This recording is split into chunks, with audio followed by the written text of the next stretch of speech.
కళ్యాణమే వైభోగమే పరిణయమే మరి పెళ్లి సంబరమే.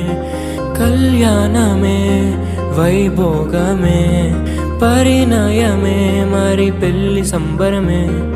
అందాల వరుడు పరిశుద్ధుడు చక్కని వధువు కన్యాకు.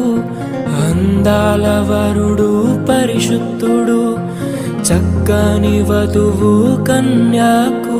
జరిగే పరిశుద్ధ వివాహమే పెరిగే నిరంతర సంతోషమే. జరిగే పరిశుద్ధ వివాహమే పెరిగే నిరంతర సంతోషమే.